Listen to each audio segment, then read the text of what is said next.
qizim, nimanda qilsa? O'zingni bir tuzashtirib yursang bo'lmamdi.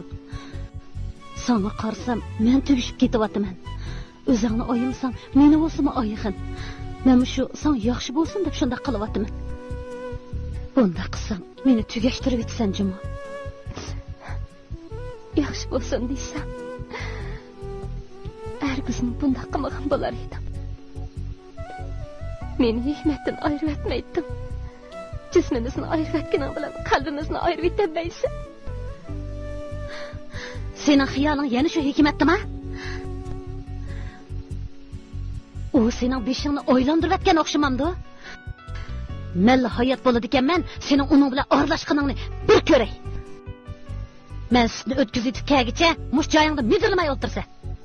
Hikmatga nim bo'lganda, necha kun bo'ldi uning naqshisini anglamadi.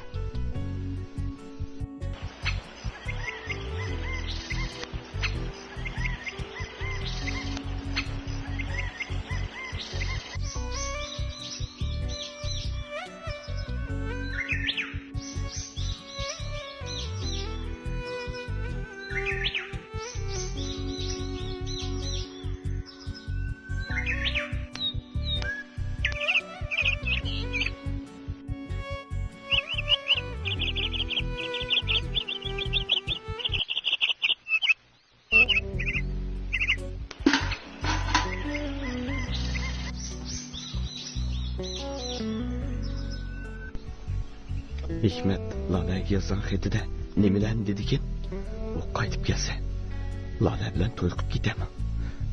Men barmoqni tishlab qolarmanmi? Yo'q, bu mumkin emas.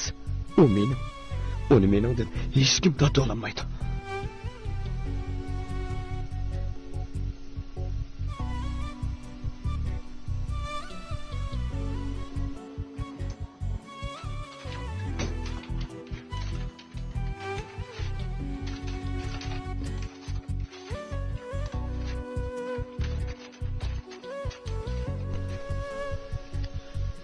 Gözümden qarısı, yürgümden parisi, canım Lalem salamet misin? Ben bugün hilqi joyda seni bir gün saqladım. Biroq sen chiqmading. Men opaning til haqoratlarini anglab, sening nima uchun chiqmaganligingni o'qidim. Opang meni va mening oilamdagilarni bekpas ko'rdi ekan. Dadamning xatoligini mening va bechora opamning xatoligi deb bildi ekan. Canım Lalem, pul bizning saf muhabbatimizning maqsadi emas edi. Biroq shu pul tufayli